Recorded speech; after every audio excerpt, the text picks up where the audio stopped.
What's up, guys? It's Rob here, and today we need to talk about Ethereum Inc., ticker symbol ATER, and some very interesting action that's going on. Obviously, today it's going down a bit, as is the whole market, but let's take a look at the chart and see what we have going on. So you can see that we are down about 5% today, and this is kind of continuing a little pattern that we've been seeing. Over the past while, we have been seeing these patterns where we move up and then down and then up and then down, and we're currently on a down cycle right now. We were up just a little bit ago, but we are experiencing a lot of volatility and kind of trading seismically,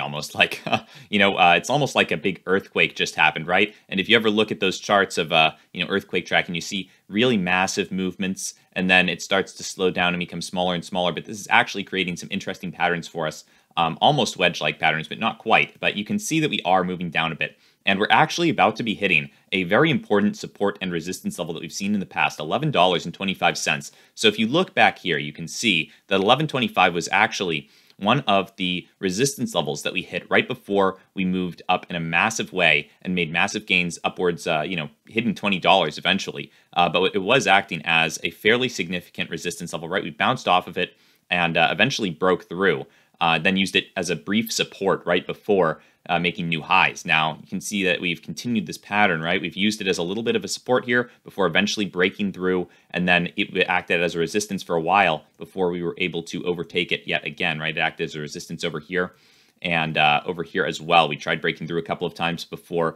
blasting through in early morning trading, and it began to act as a support again. So it's a very important level to keep an eye on, right? And we'll want to know, because more recently we have been bouncing off of this level. We've bounced off of it twice in the past couple of days, and we're going to want to see what happens this time, right? If we actually break through, that could be very bearish for ATER. We don't want to see ourselves breaking through 11.25 and hitting lower resistance levels like $10 because it's never good to be making lower lows, right? We want to be making higher lows, and it'd be very nice if we continued bouncing off of 11.25 and, because our previous lows were actually around just under $10, right? We started breaking below 10 and managed to buoy up all the way to 18.50.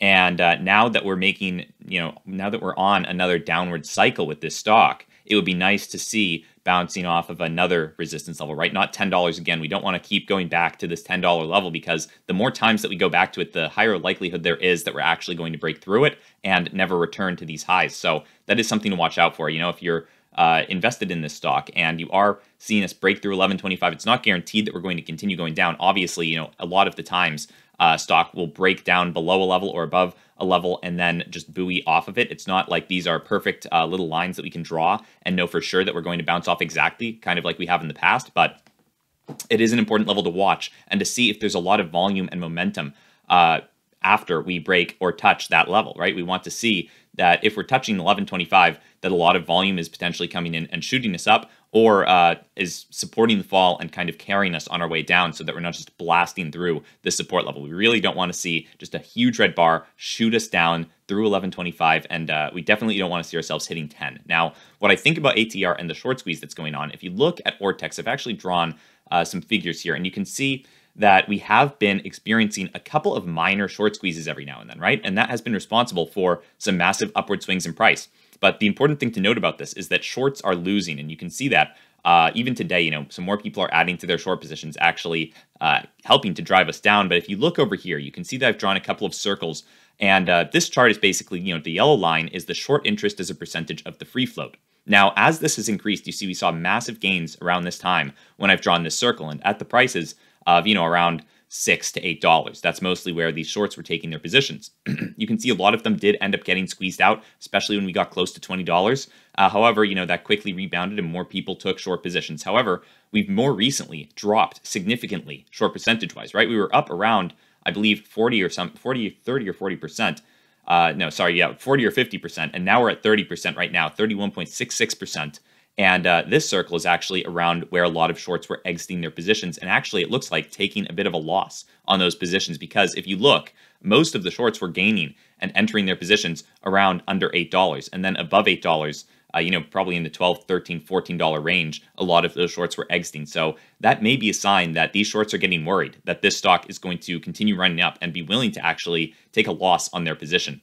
Just to get out of this stock. Obviously, there could be something else going on there. Maybe it's only the shorts that were shorting at higher prices, but I highly doubt that because this is a very significant drop in short interest, right? It was at 43% and it dropped all the way down to 28%. Now more shorts are taking positions. We're at 31, but that's something to keep an eye on, right? A lot of shorts have been exiting their positions, and that could mean that there is some upwards volatility and momentum coming our way. That could be a sign of that. Now, you can actually see something that's a little bit more bearish for ATR. If you look over the past 7 days at the Google Trends data, you can see that we are decreasing a bit. However, this is to be expected, right? A lot of people who are invested in ATR and are, it's not their only stock. They're invested in other stocks, and the whole market is red today, and that tends to correlate with lower search volume for smaller plays like this, right? Because when the whole market's red, people are down on their portfolios. If you look, you can see SPY right here is down 1.61%. The QQQ is down 2.36%, and IWM is down 1.53. These are small market caps, right? Now, that means that a lot of people are going to be worried about this, potential market crash that's going on, right? Where you see we have taken a big dip and we rebounded, but we're dipping again. I did try to warn people about that in another video of mine, but that means that ATR is suffering a little bit search volume-wise. Not as many people are interested in it because they're more worried about their massive position in Apple or Tesla or Amazon taking, a 5% dip. They're not too worried about ATR going down 5% because it's probably a much smaller portion of their overall account. Not a lot of people are invested in this with massive quantities of money. The market cap is, if you look on Ortex, the market cap is only about around $500 million, $550 million. So yeah, it's not the biggest position for a lot of people, and that has led to some decrease in search volume as the markets have been tanking. Now, I do expect that this search volume could rebound as long as ATR's price stays above 11.25 and can actually maybe bounce up. Whenever you see a lot of momentum with a stock like this, you tend to see higher search volumes, which ends up actually the way Google and YouTube's algorithms work, right? If more people are searching for a certain topic, it's more likely to recommend that topic to other people, especially on YouTube, especially with, stock YouTubers like myself. I know that my videos get more recommended to people more, the more people who are actually searching for them and watching them. So that's something to watch out for. More people are going to be hearing about this stock if the price starts moving up and more people begin searching for it. So that's something to watch out for. And on Reddit, Wall Street Bets, we can see that Ethereum is actually down a little bit. Search volume-wise, we have seen a massive run-up in the search volume over the past couple of days. You can see on this chart right here, we have run up quite a bit, and now we're taking a bit of a respite as this price is dropping a little. We are down 3 spots to number 6 on Reddit and Wall Street Bets. We only have 182 mentions, but 2,000 upvotes, over 2,000 upvotes. That's down 19% over the past 24 hours. But, that's to be expected because this stock hasn't been doing too much over the past 24 to 48 hours after we had this big bounce off of our resistance or our support level. So I do expect that ATR could rebound. Hopefully we'll be bouncing off of this support, but it's going to be very important to watch. Obviously, we're down 5%, but so is pretty much everything, right? Even the market as a whole, which is typically not very volatile. If you look at SPY, is down 1.62%. Tech stocks are down 2.5%. So, this isn't a great situation for the markets, and it's no surprise to me that ATER is down. It doesn't mean this is a situation to panic in because if you look at Ortex, you can still see that there is quite a bit of short interest on this stock. It's over 30%. Obviously, more shorts are coming in today, pushing this thing down. But that happens pretty much every day, right? When there are a lot of shorts tend to flock to those stocks because they know they have a bunch of allies and a bunch of people trying to short this and push it down. And I will say eventually, it seems rather likely that this will get pushed down eventually, right? Because we were trading at $4. Unless they do something really fundamentally sound for their company and actually change the fundamentals behind this stock, then I think it will probably get pushed back down. But it is worth noting for those of you who don't know that if you look at this stock over the past while, it did used to trade at $48.99. It was very close to $50. We're still only at 11, so I really think it has some more room to run, especially if we can bounce off of this support, right? If we get pushed down below 11.25, that would be pretty bearish for the stock. It doesn't mean that the short squeeze is over. But ideally, we would be seeing ourselves bounce off of 11.25 fairly strongly, and I'd really like to see us start pushing up against this $20 resistance level fairly soon because that is what buoyed us in a downwards direction last time, right? We hit this very close to it at least twice in after hours and pre-market, and that's what ended up leading to our massive downward spike. I was warning people against this during the day prior when I was making a video on it.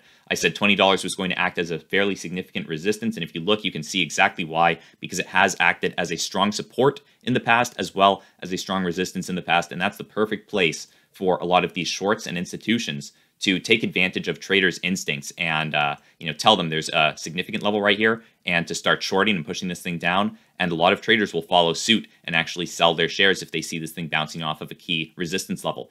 Much like how a lot of traders will likely follow suit if they see it bouncing off of a key support level. So although 11.25 isn't quite as significant for ATR as $20 was, if you look back, this $20 went way back in the stock's history. This 11.25 level is something more recent, ever since the short squeeze has begun. But it is still fairly significant, and it's something to watch out for. We have bounced off of it twice. We're going to see if we can do it a third time, or if we even need to, right? Hopefully, we would just start moving up now. But it might be more impactful for the stock if we actually bounce off 11.25. And I will say, if you're running low on capital with ATR, something you can do if you're interested in getting some extra trading capital. In the description of all of my videos, I provide a link to Webull where you can get up to $2,300 worth of free stocks. All you have to do is click the link. You can click Get My Free Stocks, make an account, and you don't even have to deposit any money to get your first free stock. Your second free stock, you deposit $1 and you get it. Up to $2,300 worth of free stocks. That's a pretty great deal, in my opinion. If you want to do it, it also helps support the channel. So other than that, guys, have a great day. I'll see you in the next one. Make sure to trade carefully and recognize that none of this is financial advice. I'm just giving you my opinions. But other than that, have a great day. I'll see you in the next one. Bye.